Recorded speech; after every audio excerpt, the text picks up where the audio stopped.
जय हिंद फ्रेंड्स, मेरा नाम अभिषेक है। आप और हमें सबको पता है कि मध्य प्रदेश में पटवारी की वैकेंसी आने वाली है, जो कि लगभग 5,000 सीट के लिए होगी। आप और हम सबको पता है ये चीज़ कि एग्ज़ाम की तैयारी करने का सबसे अच्छा तरीका है प्रीवियस ईयर के क्वेश्चन पेपर को लगाया जाए। इसी के लिए हमने इस चैनल पे ये इनिशिएटिव लिया है कि हम लोग जो पिछली बार मतलब कि 2017 में पटवारी का जो पेपर हुआ था, उसके पूरे के पूरे पेपर को हम आपको सॉल्व कराएंगे। इस वीडियो में हम आपको 9th ऑफ दिसंबर को जो पहला पेपर हुआ था, उस पेपर के मैथ्स के पूरे के पूरे मैथ्स और रीजनिंग के पूरे क्वेश्चन सॉल्व कराएंगे। आइए शुरू करते हैं हम लोग। यहाँ पे बोर्ड पे क्वेश्चन लिखा हुआ है।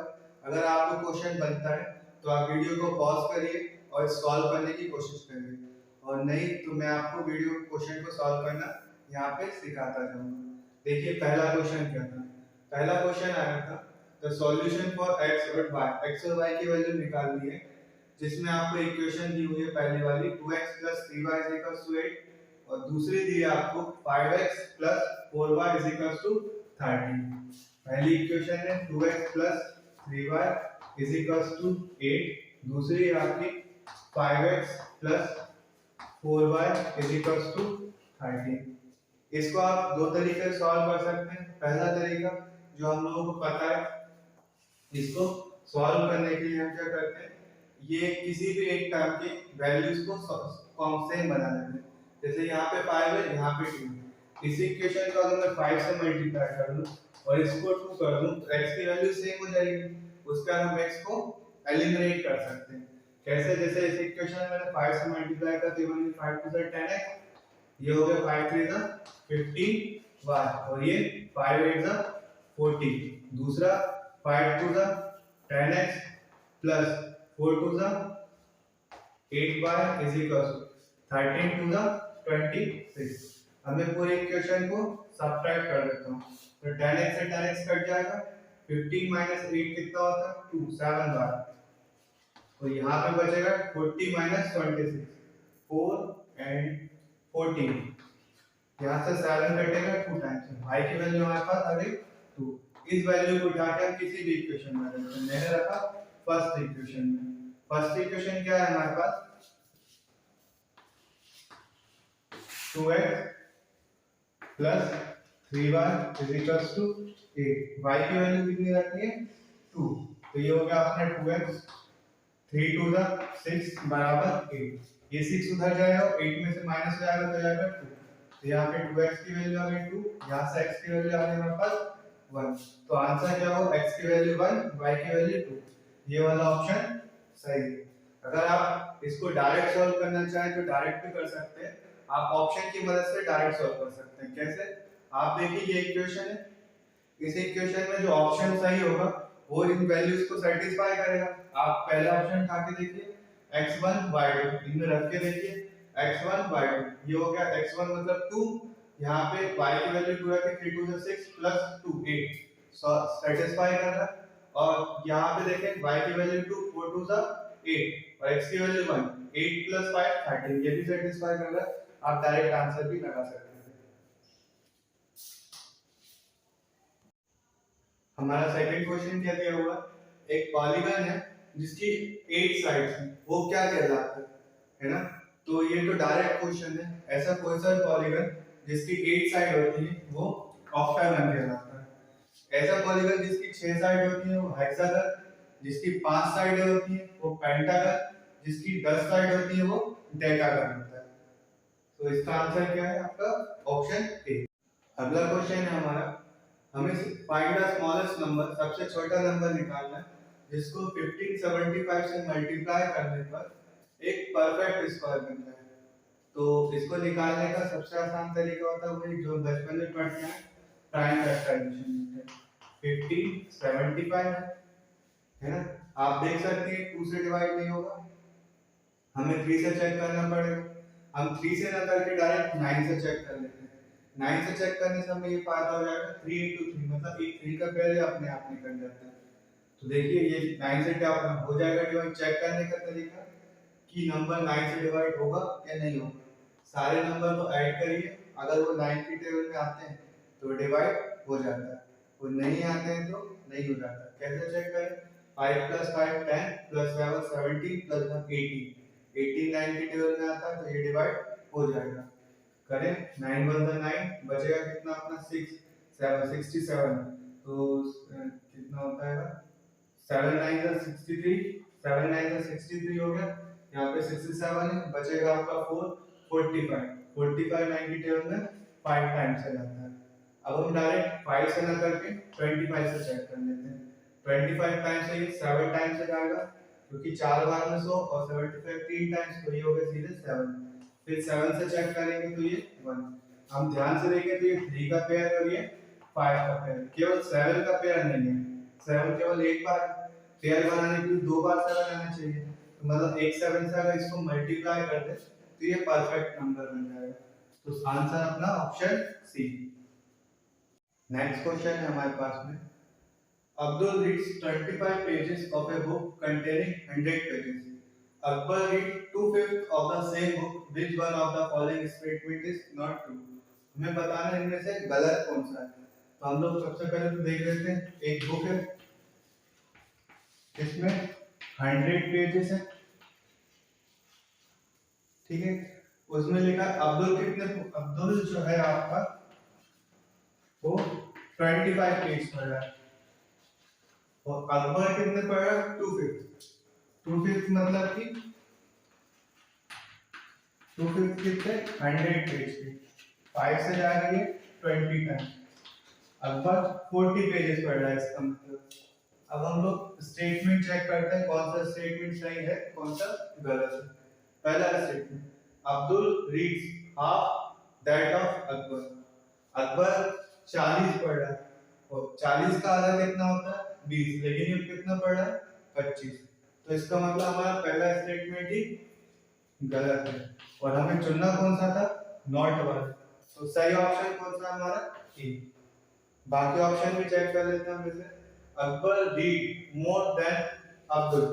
अकबर अब्दुल से ज्यादा पढ़ रहा है, सही बात है, अकबर 40 पढ़ता है, अब्दुल 25 पढ़ता है।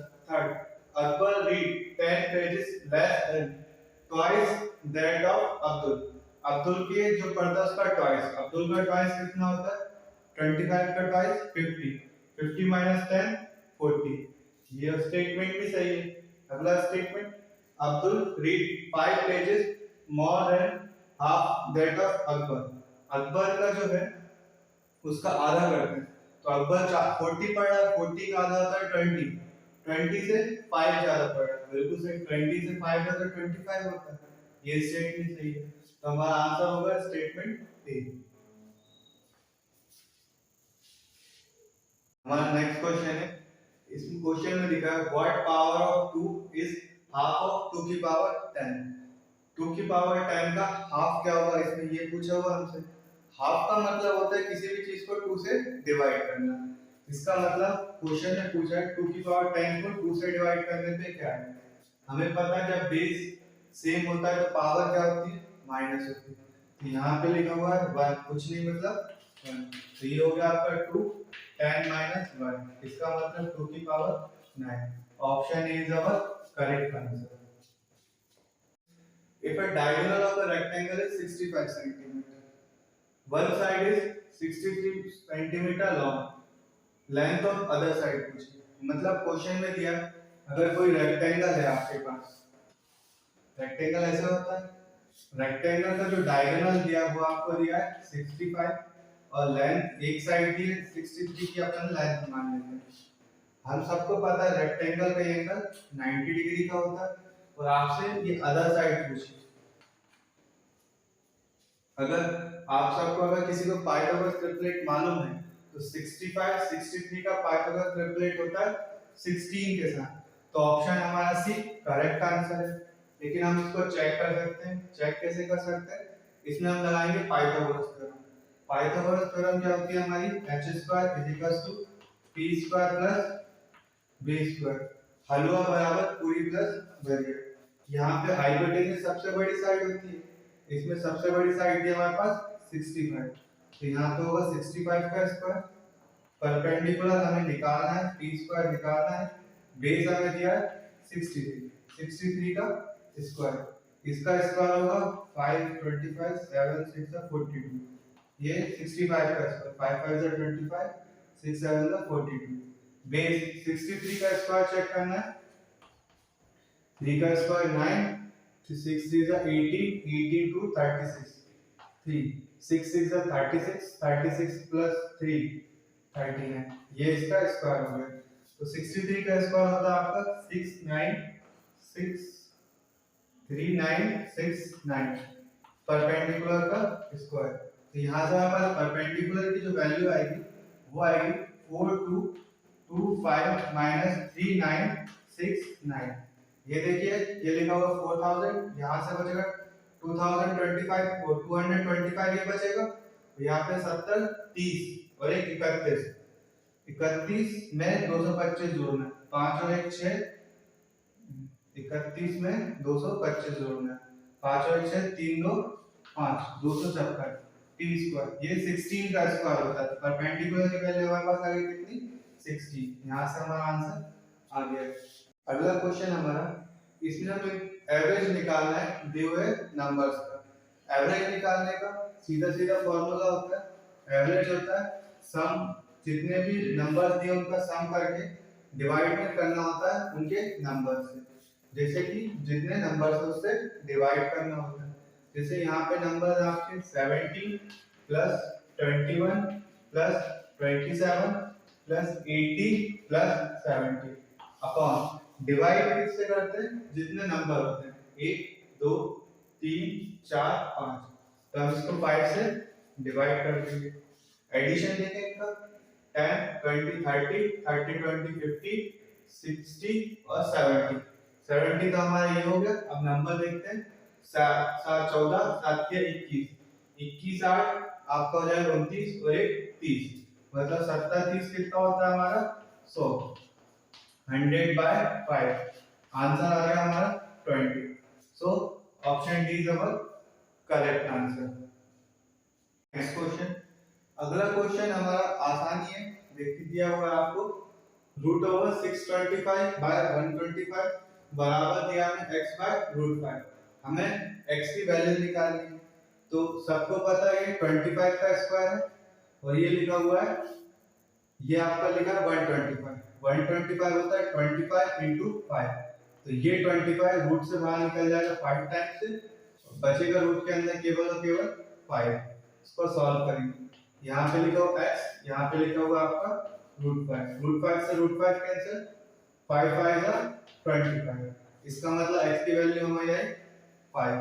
इस यहाँ से देखा जाए तो option A is our correct answer. हमारा नेक्स्ट क्वेश्चन है, पॉजिटिव इंटीजर है x y z, जो इक्वेशन को सेटिस्फाई कर रहा है, x into y 40, y into z 10 होता है और z into x 35 होगा रिस्पेक्टिवली। तो हमें x y और z की वैल्यू निकालनी है। जैसे दिया हमारा x into y कितना दिया है 14 दे रखा है, y into z दे रखा है 10 और z into x दे रखा है हमें 35। ये देखने में थोड़ा टिपिकल लग रहा है लेकिन आसान क्वेश्चन है। देखिए हिंट देखिए, और नंबर कैसे इंटीजर है और पॉजिटिव, ऐसे पॉजिटिव इंटीजर जिनका मल्टीप्लाई 14 हो वो दो ही होंगे, 2 into 7, इसके सिवा आपको नहीं मिलेंगे। और ऐसे दो नंबर जिनका मल्टीप्लाई 10 होगा वो होगा 2 into 5। अगर इससे आप मिलाएंगे तो देखिए y y कॉमन, इसका मतलब y की वैल्यू 2 है हमारी, x की वैल्यू 7 होगी, और यहाँ पे देखें तो x को हमने 7 यहाँ से उठा लिया था, 7 से 5 मल्टीप्लाई होगा तो कितना बनेगा 35, तो इसका मतलब z की वैल्यू कितनी होगी हमारे पास 5। हमसे पूछा क्या x + y + z, इनका मतलब इनका एडिशन पूछा, एडिशन देख लीजिए 5 + 7 30, 5 + 7 12, 12 + 2 14, तो हमारा सम कितना आया 14। Option C is our correct answer. Question देखते हैं, नेक्स्ट क्वेश्चन है, the age of husband and his wife was 27, the average age of husband and his wife was 27 years when they were married 7 years, 7 साल पहले husband और wife की जो as है उसका एवरेज निकल गया है 27। इस लाइन को देखें तो मान के चले हस्बैंड की एज एज है और वाइफ की डब्ल्यू है। 7 साल पहले हस्बैंड की एज क्या रही होगी, एज माइनस 7। आज एज है तो 7 साल पहले उसमें तो 7 माइनस होगा। उसी तरह वाइफ की एज कितनी रहेगी, डब्ल्यू माइनस 7। वाइफ की एज मैंने 7, वाइफ की एज मैंने डब्ल्यू कंसीडर कर रखी है और इसका एवरेज कितना दिया 27। एवरेज मतलब होता है जो भी नंबर है उनको ऐड करके जितने नंबर उससे डिवाइड कर देना। तो एवरेज मतलब h minus 7 plus w minus 7 upon 2।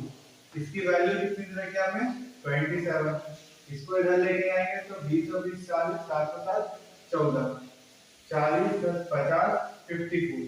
तो यहाँ से आपका h plus w minus 7 minus 7 minus of 14। तो हस्बैंड और वाइफ की जो एज है उसका सम कितना आएगा 54 प्लस 14, ये हो गया 50 60 68। हस्बैंड और वाइफ की एज का सम कितना निकला हमें 68। यहाँ तक हो गया। आगे देखिए, now the average age of husband wife and सन।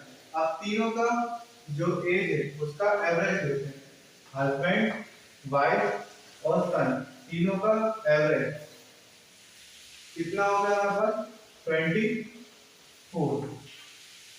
तो हमसे पूछाएगा सन की एज क्या होगी, एज क्या होगी।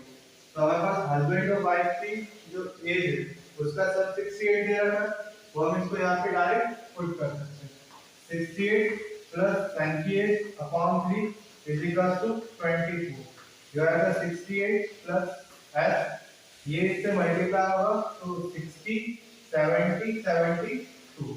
सन की एज निकलेगी 72 माइनस 68, ये होता है 4। तो हमारे पास इसका मतलब सन की एज कितनी होगी 4। Option D is our correct. Next question देखते हैं। हमारा नेक्स्ट क्वेश्चन है find the missing number x। जो नंबर x मिसिंग है उसकी वैल्यू निकालनी है। जैसे सीक्वेंस दिया हमें 2x 3 12 6 24। ध्यान से देखेंगे तो ये 3 into 4 12 लिखा, ये 6 into 4 24 लिखा।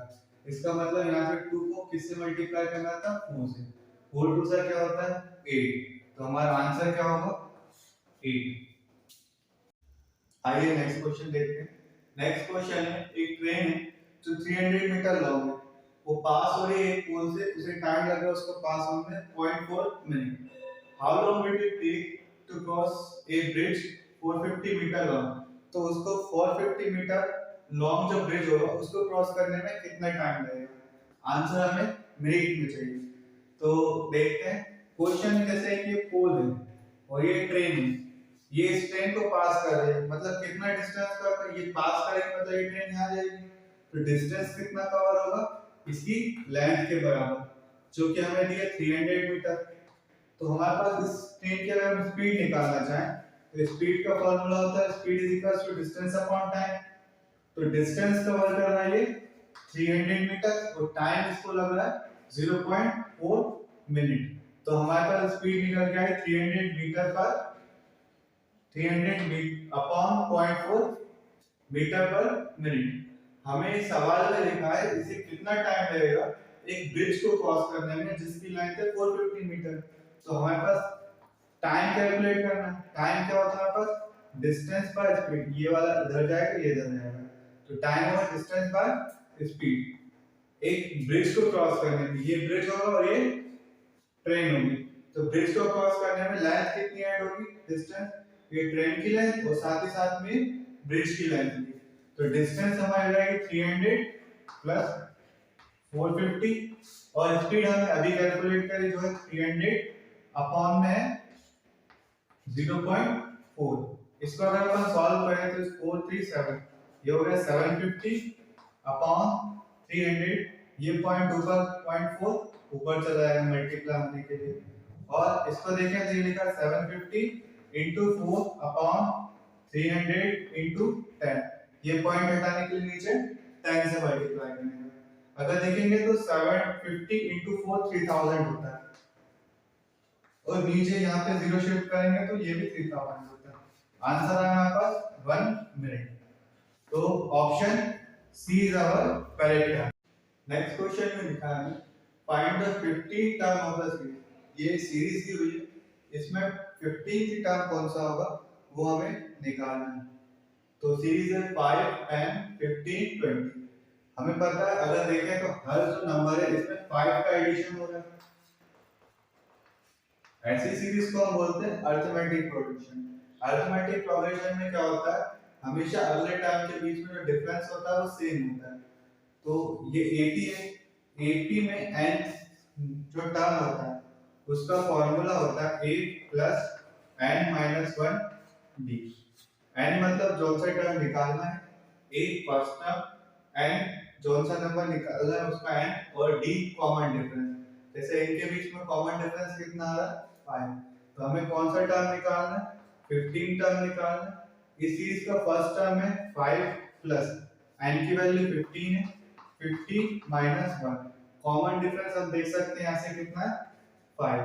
तो ये हो गया 5 प्लस 14 इंटू 5, 14 पंजे 70 होता है। तो ये आ गया हमारा 75। 75 मतलब option B is our correct answer. The ratio between present age of Kunal and Ganesh is 3:5 respectively. If 4 years hence, 4 years मतलब 4 साल बाद, Kunal will be younger than Ganesh by 12 years. Then what is the present age of Kunal? तो हमें कुणाल जो है उसकी अभी इस टाइम की एज निकालनी है। तो हमें क्वेश्चन में कुणाल और गणेश की जो एज है उसका रेशियो दे रखा है हमें 3:5। मैंने अभी आपने डिस्कस कर चुके हैं, जब भी रेशियो दिया और आपको किसी का नंबर निकालना होता है तो हम क्या करते हैं, जो भी रेशियो होता है उसके आगे x लगा देते हैं। तो इसके हिसाब से कुणाल की एज जाएगी हमारी 3x, गणेश की हो जाएगी हमारे पास 5x, और 4 साल बाद कुणाल की एज कितनी जाएगी, 4 साल बाद जो भी एज होगी उसमें 4 ऐड हो जाएगा, और गणेश के साथ भी यही हुआ, गणेश की एज भी 4 साल बढ़ गई होगी। ये लिखा हुआ कुणाल भी है, कुणाल छोटा हुआ किससे, गणेश से बाय 12, मतलब दोनों की एज का जो डिफरेंस होगा वो होगा 12। बड़ा होगा हमारे पास, कुणाल छोटा है, कुणाल का होगा 3x प्लस 4 माइनस गणेश की एज से माइनस कर देते हैं 5x प्लस 4 से हम माइनस कर देते हैं। तो यहाँ से हमारे पास आएगा 5x plus 4 minus 3x minus 4 is equal to 12। ये 4 से 4 कैंसिल, 5x माइनस 3x हमारे पास होता है 2x इज इक्वल टू 12। इसका मतलब x की वैल्यू हमारे पास आ गई कितनी 6। अब x की वैल्यू हमारे पास 6 आ गई, हमारे पास निकाल दी कुणाल की। कुणाल की एज हमने क्या मानी है 3x, कुणाल की एज हमने मानी है 3x। तो यहाँ से 3x की वैल्यू 6 डालेंगे, 6 3 जा 80। तो कुणाल की एज कितनी निकल के आई हमारी 80। तो option A is our correct answer. आइए नेक्स्ट क्वेश्चन देखते हैं। नेक्स्ट क्वेश्चन है, एक नंबर है जिसे हम डिवाइड कर रहे हैं 361 से, तो रिमाइंडर आ रहा है 47। अगर वही सेम नंबर को अगर हम 19 से डिवाइड करते हैं तो रिमाइंडर क्या आएगा, ये क्वेश्चन में पूछा हुआ है। हम लोगों को पता है जैसे कोई नंबर है, आपको एक फॉर्मूला पता होगा, डिविडेंड को डिवाइड करते हैं तो डिविडेंड इज इक्वल टू होता है divisor into quotient plus remainder. ये आपने पढ़ रखा है। अब इसी क्वेश्चन में दिया अगर कोई सा एक नंबर है जिसको हम डिवाइड कर रहे हैं 361 से, कितनी टाइम से डिवाइड होगा और रिमाइंडर आ रहा है 47। यहाँ पे ट्रिक ये काम करती है, अगर सेम नंबर को डिवाइड कर रहे हैं हम किसी दूसरे नंबर से, किसने डिवाइड कर रहे हैं 19 से, अगर ये वाला नंबर से ये नंबर डिवाइड हो जाता है तो इस नंबर से जब इसको डिवाइड करेंगे रिमाइंडर आता है, ये जो रिमाइंडर है इसको इससे डिवाइड करने से जो रिमाइंडर आता है वही आंसर हो जाता है। कैसे, देखिए 19 का स्क्वायर होता है हमारा 361, तो इसका मतलब 19 की टेबल में ये आता है। तो हमें क्या करना होता है, कुछ नहीं करना होता, जो ये रिमाइंडर होता है इस केस में क्या है 47, उसको हमें किससे डिवाइड करना है 19 से।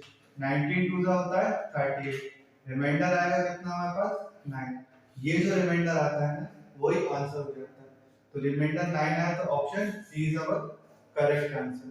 नेक्स्ट क्वेश्चन देखते हैं। नेक्स्ट क्वेश्चन है the ratio between volume of cone and cylinder having the same radius and same height. आपको दिया है रेशियो निकालना है आपको किस किस का, volume of cylinder, volume of कोन का अपॉन वॉल्यूम ऑफ सिलेंडर का। आपको रेशियो निकालना है, इसके लिए आपको फॉर्मूला पता होना चाहिए। कोन का जो वॉल्यूम होता है वो होता है आपका 1/3 पाई आर स्क्वायर एच, और जबकि सिलेंडर का जो वॉल्यूम का फॉर्मूला होता है वो होता है पाई आर स्क्वायर एच।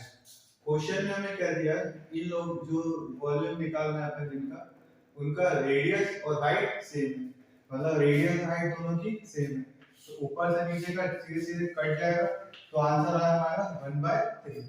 इसका मतलब होता है 1:3। तो option B is our correct answer. Next question देखते हैं। नेक्स्ट क्वेश्चन में दिया है हमें ये जो लिखा हुआ है इसको सिंपलीफाई करना है। सिंपलीफाई करना मतलब छोटे फॉर्म में लेके आना है। तो इसको शुरू करते हैं। देखिए जैसे 3 की पावर 4 से 3 की पावर 4 तो डायरेक्ट कैंसिल आउट हो गया। अब बचा कितना, तो ये 27 जो होता है वो 3 का क्यूब होता है। किसी भी नंबर की पावर माइनस में होती है, अगर उसे उल्टा कर देते हैं तो माइनस हट जाता है, तो ये होगा 3 की पावर 5/3। और ये लिखा हुआ हमारे पास 3 की पावर -7/3।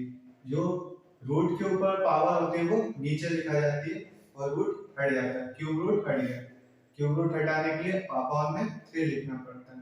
अब हमें पता है इसको और सॉल्व करेंगे, तो ये लिखा हो 3 की पावर 3 अपॉन में 3 की पावर 5/3, ये माइनस है, इसको भी नीचे लेके आएंगे तो ये होगा 3 की पावर 7/3।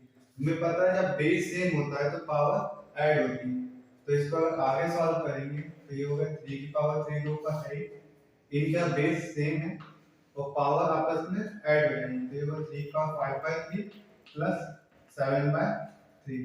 ये आगे सॉल्व होके हो जाएगा हमारा 3 की पावर 3 अपॉन 5/3 प्लस, तो ये 3 हो जाएगा, 7 प्लस 3 होता है हमारा 7 प्लस 5 होता है हमारा 12, और ये हो गया 3 4 12। तो हमारे पास आंसर बचा 3 की पावर 3 अपॉन 3 की पावर 4। ये 3 की पावर 3 से 3 कट गया होगा, यहाँ पे रिमेंड 1 बचा, तो आंसर आया 1/3। So option B is our correct question. Next question है हमें बताना है which of the following number is divisible by 3।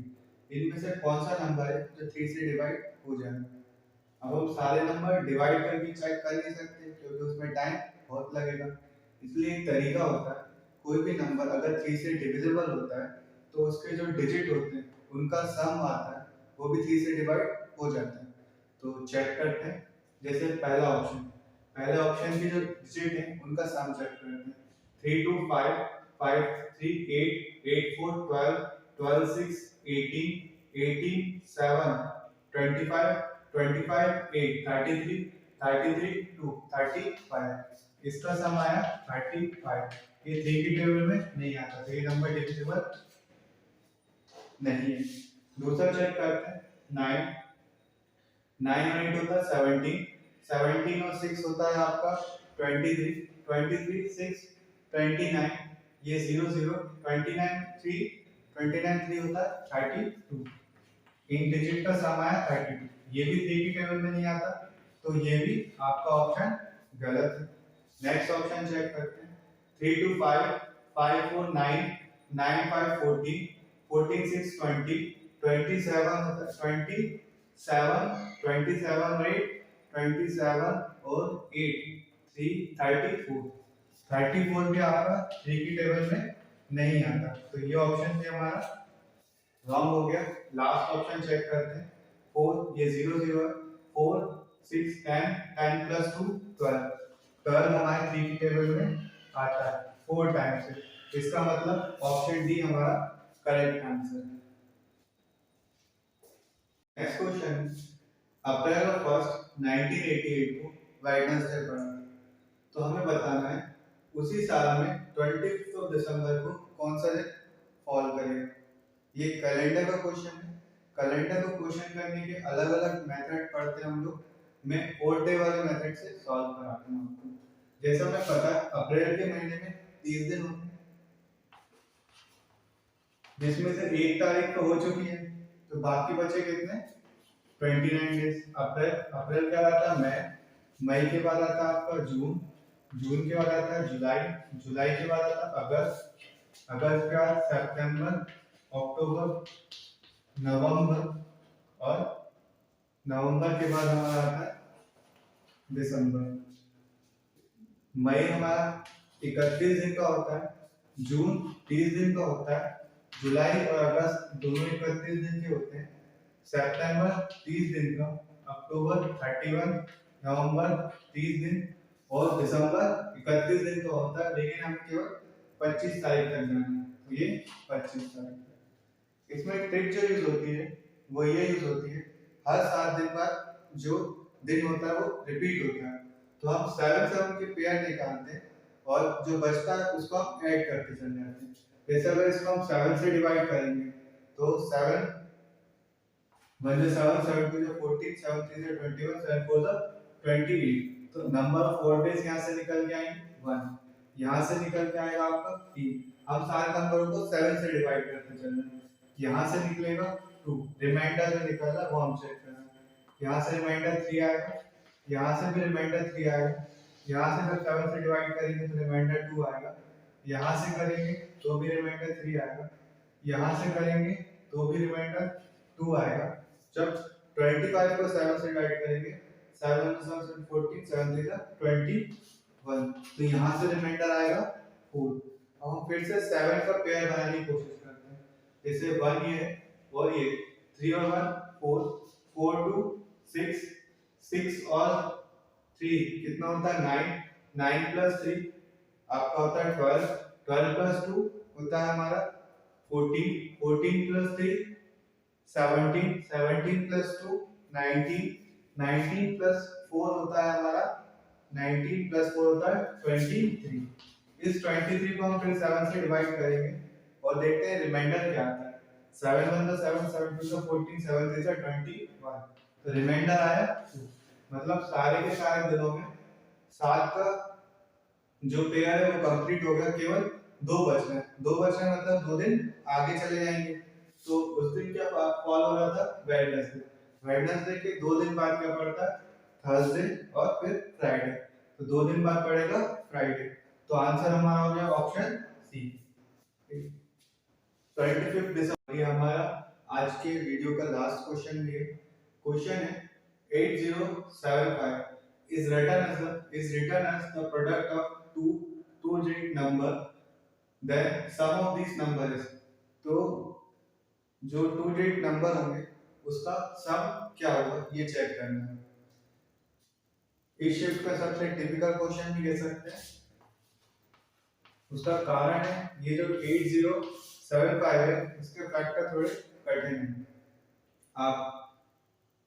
आपको करना क्या होगा, ये जो नंबर इसके फैक्टर निकालने पड़ेंगे, फैक्टर को आप इस तरीके से अरेंज करेंगे कि वो 2 डिजिट नंबर बन जाए और उनका प्रोडक्ट ये आएगा ही आएगा और उनका सम करके ऑप्शन चेक कर लेंगे। चलिए शुरू करते हैं। जैसे नंबर है 8025, सबसे पहले हम देखते हैं 75 लिखा है, 2 से होगा नहीं, 3 से भी नहीं होगा, जैसे ये लिखा है 7 7 14 और 15 और 55 20, 3 से भी डिवाइड नहीं होगा, ये 5 के साथ साथ 25 से डिवाइड हो जाएगा। अगर हमें लगता है कि 5 से 2 टाइम डिवाइड हो जाएगा तो एक बार ना करके हम डायरेक्ट 25 से करके अपनी स्टेप्स को कम कर सकते हैं। तो मैं 25 से डायरेक्ट डिवाइड कर रहा हूँ, 25 3 से 75 होता है, 5 बचेगा 57, 25 2 से 50, 7 बचेगा 75, तो 25 3 से 75 होता है। 3 2 3, 3 2 3, 2 से भी नहीं जाएगा, 3 से भी नहीं जाएगा, 5 से ना 7 से और ना ही 11 से भी नहीं जाएगा, ये 13 से भी नहीं जाएगा, ये जाएगा आपका 17 से। चेक करके देखते हैं अपन 3 2 3 17, 17 एकम 17 बचा, यहाँ से 3 वो 2 5 15 और 17 90, 79 से 153 होता है। तो इसका मतलब ये 17 से जाएगा 19 टाइम और 19 से जाएगा 1 टाइम। तो फैक्टर आएंगे हमारे 25 को मैं 5 into 5 लिख सकता हूँ और 17 into 9, 17 into 19। अब हम इनको पेयर बना देते हैं। पेयर इस तरीके से बनाएंगे, जो नंबर बनेगा वो 2 डिजिट का बनेगा। अगर आप इसको इससे मल्टीप्लाई करते हैं तो नंबर 3 डिजिट में चला जाएगा। तो 2 डिजिट में रखने के लिए हम इसका इससे मल्टीप्लाई कर देते हैं और इसका इससे मल्टीप्लाई। 17 पंजे 170, 170 का आधा 80, 85 और 19 पंजे 90, 190, 80 का आधा 90, 90, 95। ये दोनों देखिए 2 डिजिट नंबर है और इनका प्रोडक्ट करेंगे तो आंसर आएगा 8075। अब हमें पूछा क्या है, ये जो नंबर है इनका सम करना है, तो हम इनको सम कर लेते हैं। 85 then sum of this number 85 plus 95 5 5 10 आते 9 9 80, तो आंसर हमारा आएगा 180। So option A is our correct answer. इस वीडियो में मैथ्स के क्वेश्चन यहाँ तक ही रहेंगे। नेक्स्ट वीडियो में हम अगले शिफ्ट का देखेंगे और साथ ही साथ हम और जो सब्जेक्ट और टॉपिक रहे उनके वीडियोस भी आगे इस चैनल पे डालेंगे। अगर आपको वीडियो अच्छा लगा तो वीडियो को लाइक करें और चैनल को सब्सक्राइब करें। Thank you very much for watching this video. जय हिंद।